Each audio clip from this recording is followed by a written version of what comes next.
प्यारे बच्चों, अभी कल आपको गूगल फॉर्म में कुछ असाइनमेंट्स दिए गए थे।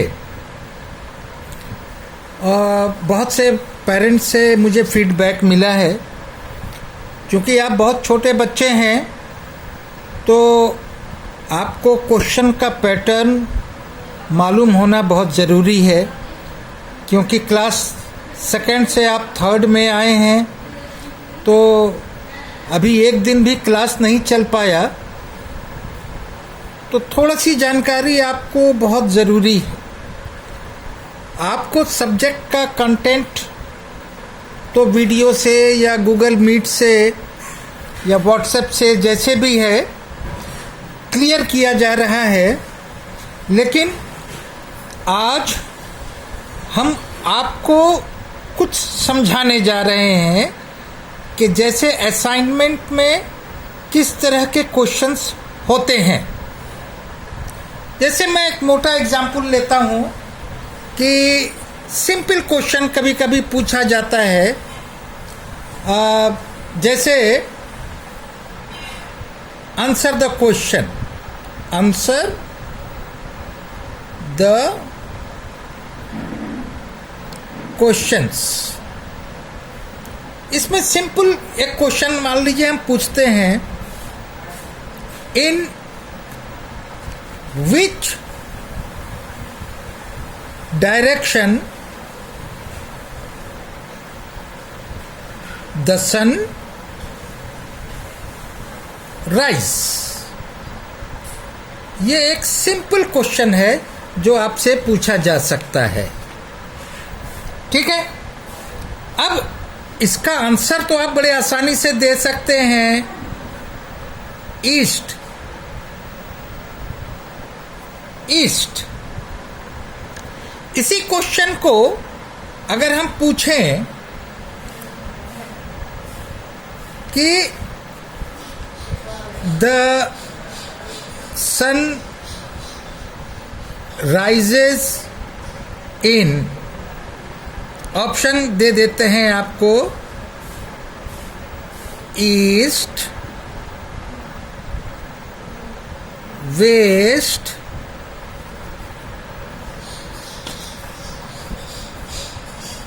North, south. अब ये चार ऑप्शन दे दिए हम, और इसी के अंदर कहीं एक इसका आंसर है, करेक्ट आंसर है। तो इसको हम कहते हैं मल्टीपल चॉइस। Multiple choice. आपके जो गूगल फॉर्म में दिए गए थे वो मल्टीपल चॉइस के क्वेश्चंस थे। इसको समझ लीजिए बेटा कि एक स्टेटमेंट दिया रहेगा और उसके बाद उसके कई ऑप्शंस होते हैं। वो ऑप्शन 2 भी हो सकता है, 3 हो सकता है, 4 हो सकता है, मोर देन 4 हो सकता है, ठीक है। तो इस तरीके से आपके क्वेश्चंस क्या बन रहे हैं, अभी दिखलाता हूं, आपको समझ में आएगा। ये सिंपल क्वेश्चन हो गया कि हमने एक क्वेश्चन पूछा जिसका एक आंसर है और आपने बता दिया ईस्ट। ये सिंपल क्वेश्चन है। दूसरा कि इसी क्वेश्चन को हमने मल्टीपल चॉइस बना दिया। The sun rises in, now the sun rises in any direction, that is east, but here you see 4 directions are given. If you know the answer east, so you can tick on the east. This is multiple choice question. Similarly,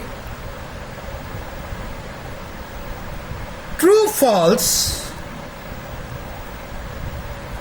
it is also a form of question, another form. Another form, ये अलग form है,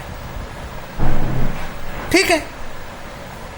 तो आप देखिए अभी तक क्या देखा, सिंपल क्वेश्चन, मल्टीपल चॉइस और ये ट्रू फॉल्स आ गया। तो हम कह सकते हैं, मान लीजिए इसी क्वेश्चन को हम कहें the sun rises in the west. Question को सिर्फ ट्विस्ट कर दिया है, थोड़ा सा घुमा दिया। देखिए एक ही क्वेश्चन चल रहा है लेकिन उसका फॉर्म बदल रहा है। तो आपको जब मालूम है कि the sun rises in the east, तो आप इसको देखेंगे तो क्या लिखेंगे, यहां पर लिखेंगे इट इज फॉल्स। इसी क्वेश्चन को हम फिल इन द ब्लैंक्स भी कर सकते हैं। फिल इन द ब्लैंक्स, और फिल इन द ब्लैंक्स में दो तरह से हो सकता है। एक तो ऐसे हो सकता है कि हम खाली छोड़ दें, the sun rises in the dash. दूसरा क्या हो सकता है कि आपको ब्रैकेट में दो आंसर दे देंगे, उसमें से चूज करना होगा। The sun rises in the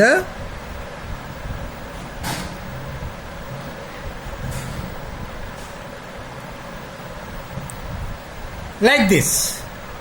ये फिल इन द ब्लैंक दो तरह के हो सकते हैं। एक जिसमें कोई कुछ नहीं लिखा है, सिर्फ डैश है, सिर्फ ब्लैंक है, आपको उसमें से भरना है, तो आप बड़े आसानी से भर सकते हैं ईस्ट। दूसरा, ये सॉरी यहाँ पर एक गैप होना चाहिए था। हाँ, दूसरा आपको ब्रैकेट में दिया हुआ है, दो वर्ड दिए हैं, एक सही है एक गलत है, तो जो सही है उसको यहाँ पर निकाल के आप भर सकते हैं ईस्ट। ये आज मैं क्वेश्चन का पैटर्न आपको समझा रहा हूं, इसको बहुत अच्छे से समझ लीजिए क्योंकि आप अभी बहुत छोटे बच्चे हैं, सेकंड से थर्ड में आए हैं, तो अभी आपको तो वो मौका ही नहीं मिला, स्कूल नहीं मिला करने का अटेंड, तो इसको हम लोग शुरुआत से आपको इसका प्रैक्टिस भी कराते तो आपको क्लियर होता। एक होता है मैचिंग। मैचिंग, दो तरफ कुछ वर्ड्स दिए होते हैं, जैसे हम एग्जाम्पल लिख देते हैं, ए इधर लिख देते हैं बी, ठीक है, यहां लिख दिया पैरेट, यहां लिख दिया फिश, ठीक है, और यहां लिख दिया प्लांट। अब यहां पर मैं लिख रहा हूं वाटर,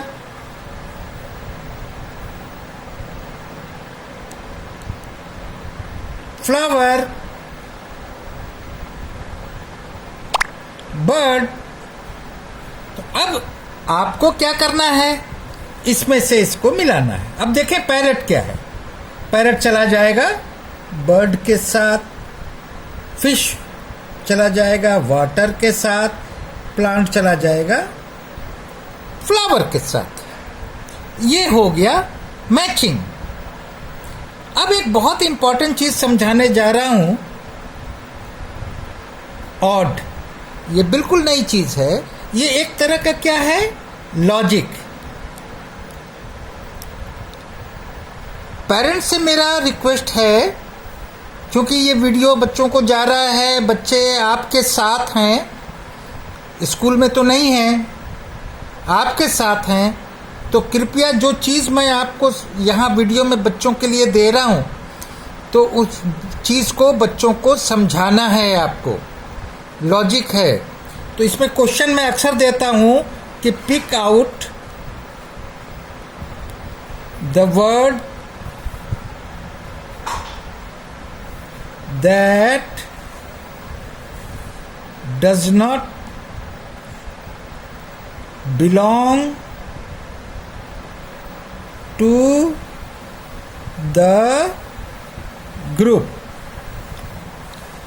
मान लीजिए आपको 3-4 वर्ड दिए हुए हैं और उसमें से एक वर्ड जो है वो उस ग्रुप से मेल नहीं खाता है, मैच नहीं कर रहा है। ठीक है, जैसे हम आपको यहां पर देते हैं रूट, स्टेम,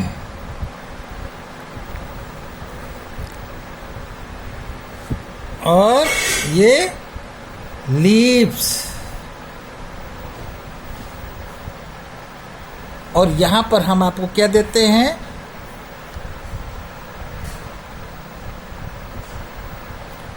सॉइल। यहां हम आपको सॉइल लिख के दे रहे हैं।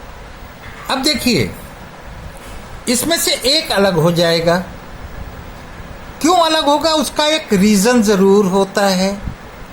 जैसे यहां पर हम दें, आप तो टीवी देखते हैं, मैच भी देखते होंगे, रोहित शर्मा, ऐसे आपको बहुत अच्छे से समझ में आएगा। रोहित शर्मा, विराट कोहली, MS धोनी,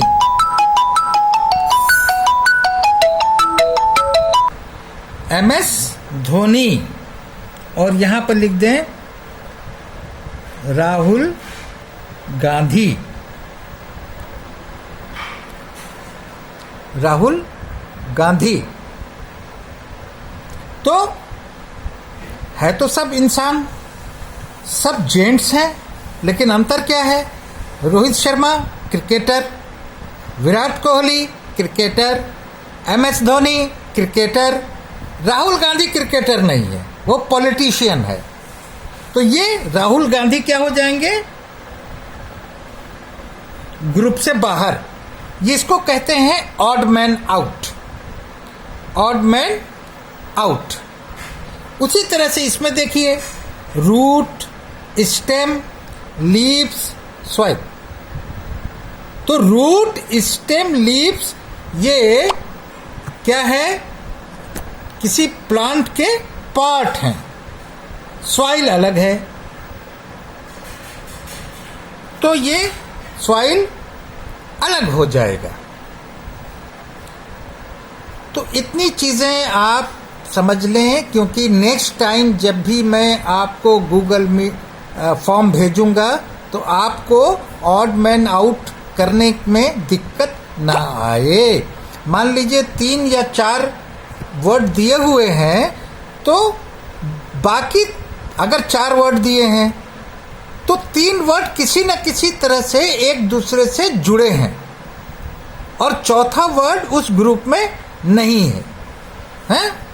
अब क्या है, जैसे मान लीजिए यहां पर मैंने लिखा, समझिएगा, राधा,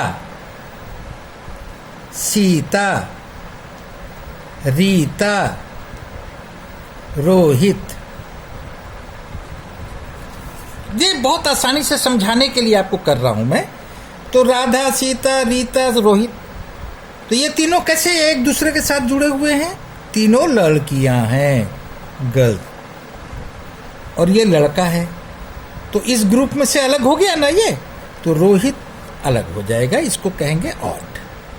ठीक है, तो आज के लिए बस बच्चों इतना ही। हम समझते हैं कि आप इसको समझ गए होंगे।